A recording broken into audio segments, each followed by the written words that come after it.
Assalamualaikum warahmatullahi wabarakatuh. Salam sejahtera, sahabat semua, sahabat Hendarto, TV Anka. Teman-teman, pada hari ini Rabu 13 Mei 2026 kita akan membahas tentang bagaimana melakukan perizinan untuk penanaman tiang di wilayah-wilayah area dimanapun. Teman-teman sekalian, pelaksanaan izin penanaman tiang ini berlaku melalui institusi, kemudian melalui perangkat terbawah di pemerintahan. Perizinan melalui institusi itu meliputi satu, perizinan penanaman tiang di wilayah jalan nasional itu melalui Badan Pelayanan Terpadu Satu Pintu, tepatnya PU Nasional. Kemudian yang kedua adalah Badan Pelayanan Terpadu Satu Pintu untuk jalan provinsi, jadi wilayah provinsi. Kemudian terus PU Kabupaten, PU Kota. Kemudian juga kadang kita melibatkan Dinas Perhubungan dikarenakan lahannya milik Dinas Perhubungan, dan juga bisa merupakan jalan yang merupakan jalan tol. Kemudian juga yang merupakan lahan milik PT KAI atau PT Kereta Api Indonesia yang melalui Daop 1, Daop 2, Daop 3, Daop 4, tergantung di mana kita akan melakukan penanaman tiangnya di wilayah daerah operasi mana di PT KAI.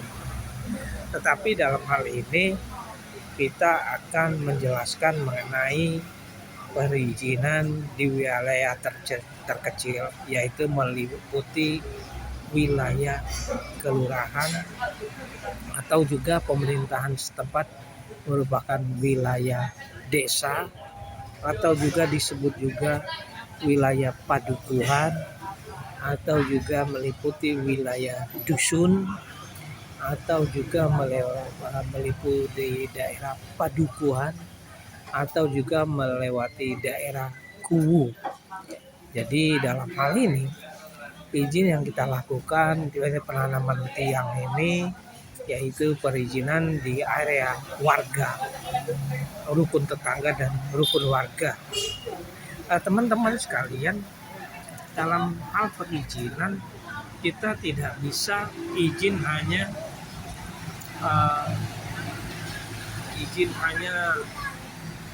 satu pintu ataupun izin hanya beberapa pemangku, dikarenakan nanti apabila kita melakukan penanaman tiang itu akan menghadapi blokade atau penolakan.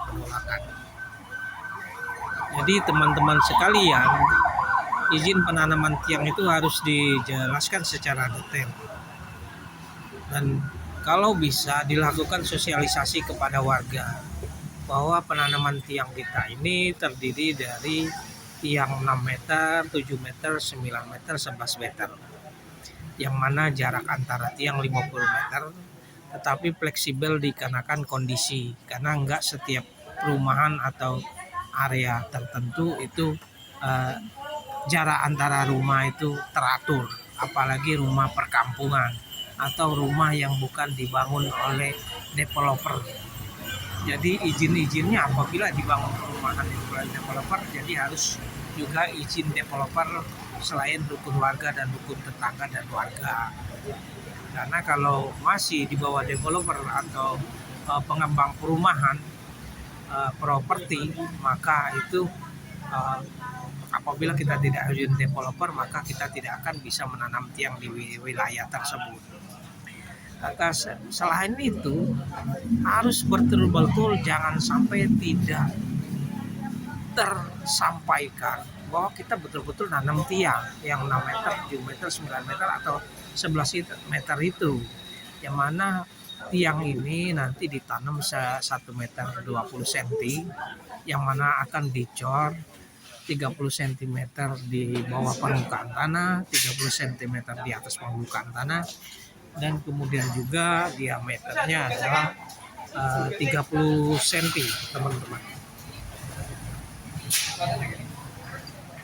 Selain itu dijelaskan bahwa setelah penanaman tiang itu dilakukan juga adanya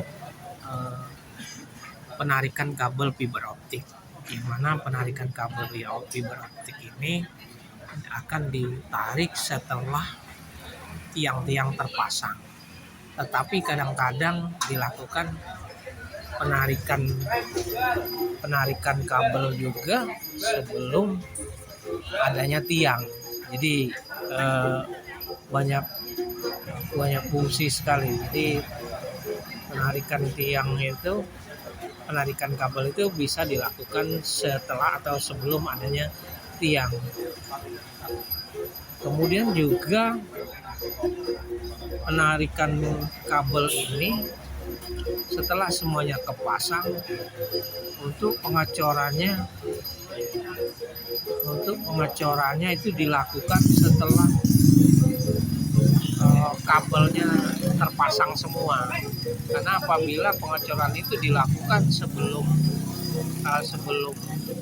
penarikan kabel, pengecorannya akan mengalami keretakan atau tiangnya bisa bergeser juga, karena tiangnya juga bisa bergeser. Jadi itu perlu sangat dijelaskan kepada warga setempat. Jangan sampai terjadi kesalahpahaman bahwa kita melakukan perizinan penanaman tiang untuk adanya WiFi di daerah tersebut, malahan akan membuat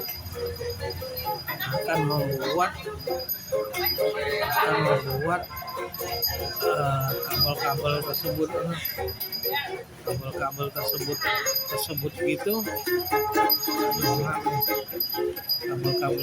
begitu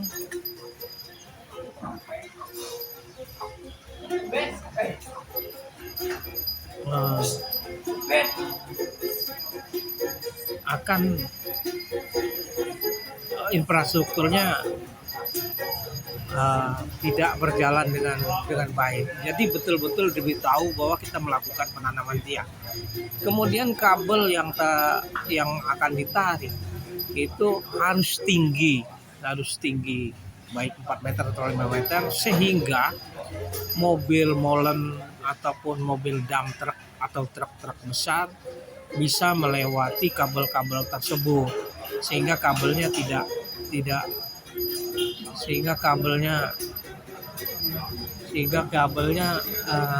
putus, teman-teman.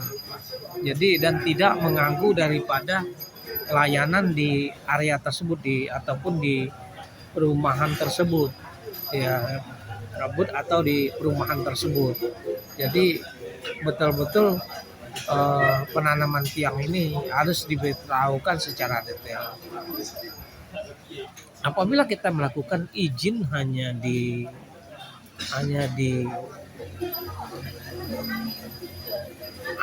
kelurahan saja, ataupun di kepala desa saja, atau di KUU saja,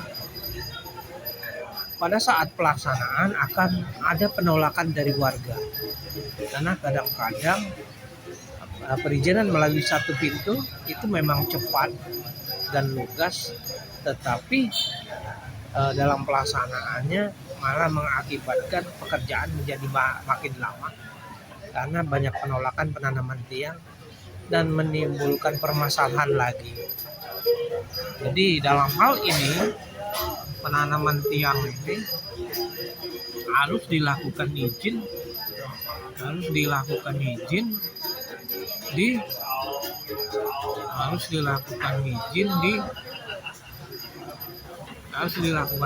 di semua sisi. Jadi baik dari warga, dari RT, dari RW, kepala dusun, kepala duku atau lurah, sehingga kita mendapatkan izin yang sebaik-baiknya. Tentunya setiap perusahaan mempunyai target dan waktu tertentu untuk mendapatkan izin ini. Dalam hal ini kita harus mengenal produk dan apa kelebihan dari perusahaan kita, itu diberitahukan kepada pemangku dan warga yang ada di tempat, sehingga mereka bisa menerima adanya jaringan internet kita. Demikian sahabat. Wassalamualaikum warahmatullahi wabarakatuh.